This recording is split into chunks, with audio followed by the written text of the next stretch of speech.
amados irmãos, a teologia no tempo de hoje, ela está perdida. Os líderes do tempo de hoje, eles estão perdidos, porque, segundo os seus conhecimentos, para se descobrir um falso profeta, basta ele orar, profetizar e não acontecer. Se não acontecer, é um falso profeta. Se acontecer, é de Deus. A pessoa que tem esse pensamento, ele está correndo o risco de perder a sua salvação. Eu vou lhe mostrar vários versículos da Bíblia, e quando você estiver lá na sua casa, você abre a pregação de hoje para que você possa refletir. Isso é uma coisa muito séria. Isso é uma coisa muito grave, porque a palavra de Deus diz que nos últimos dias surgirão falsos profetas, anticristos, e operarão grandes sinais e prodígios. Eu já vou ler, você vai ver o que eu estou falando aqui. E enganarão muito, se for possível, os próprios escolhidos. E a igreja hoje, ela não quer saber do profeta que sabe pregar a palavra, que sabe ensinar, que sabe orar, que sabe interceder. Eles estão a fim de sinais. O pastor está pagando o preço, está orando por você. Eu vou ali naquela igreja, lá que na igreja está passando revelação. Aquela igreja lá tem cura. Aquela igreja lá está expulsando demônio, eu vou lá. Cuidado com o anticristo. Cuidado com o anticristo. Cuidado com o anticristo. Amém? Eu vou falar o livro, capítulo e versículo e vou lendo porque são vários, tá bom, irmãos? Mateus capítulo 24, versículo 24, está escrito: porque surgirão falsos cristos e falsos profetas, e farão tão grandes sinais e prodígios, que se possível for, enganarão até os escolhidos. Aqui Cristo fala os sinais que ia acontecer antes da sua vinda.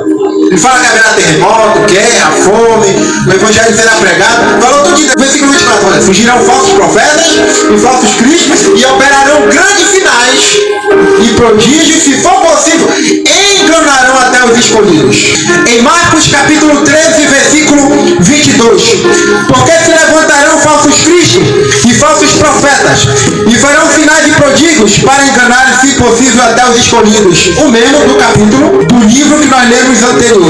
Segunda Tessalonicenses capítulo 2, versículo 9, a esse cuja vinda é segundo a eficácia de Satanás com todo poder e sinais e prodígios de mentiras. Apocalipse capítulo 13, versículo 5, diz assim: e foi-lhe dada a boca para proferir grandes coisas, blasfêmias, e deu-se-lhe poder para agir 42 meses, o 7, e foi-lhe permitido fazer guerra aos santos e vencê-los, e deu-lhe poder sobre toda a tribo, língua, e vi subir à terra outra besta, tinha 2 chifres semelhantes aos de um cordeiro, falava como um dragão, 12, exercia todo o poder da primeira besta, e a sua presença faz que a terra e aos que nela habitam adorem a primeira besta, cuja chaga mortal foi curada. O 13, e faz grandes sinais,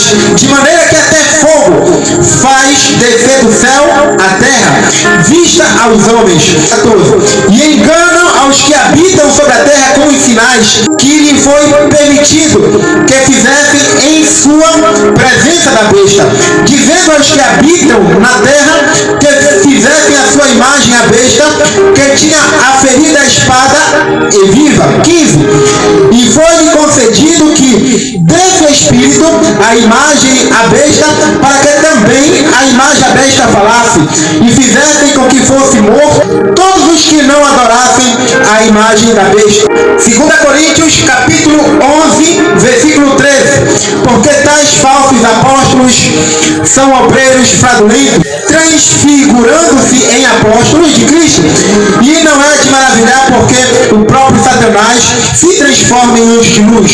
Último capítulo e versículo, Apocalipse capítulo 16, versículo 13, e da boca do dragão, e da boca da besta, e da boca dos falsos profetas, vi sair 3 espíritos imundos semelhantes a rãs. O 14, porque são espíritos de demônio que fazem milagres, vão ao encontro dos reis da terra e de todo mundo, para que os congregar para a batalha daquele grande dia do Deus Todo-Poderoso. Amém? Então veja bem, a pessoa hoje diz assim: se tu és um verdadeiro homem de Deus, um servo de Deus, um filho de Deus, então faz o morto ressuscitar. ressuscitar. Faz uma revelação aí, quero ver se vai acontecer.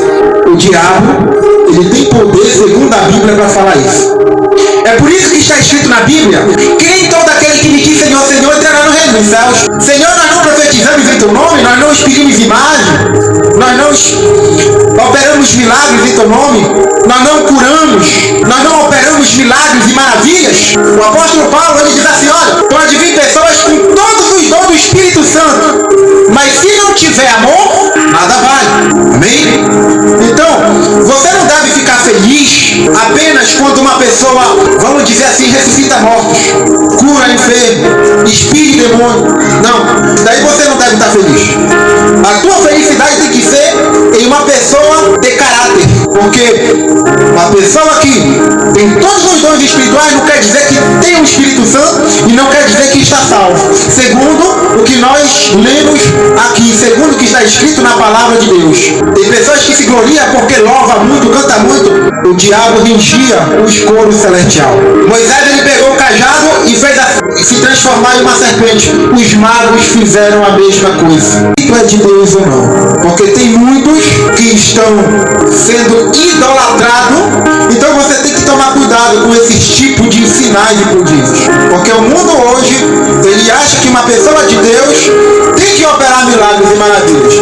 E a palavra de Deus diz que o anticristo, ele opera grandes sinais e maravilhas e vai enganar muito, se for possível, seus próprios escolhidos.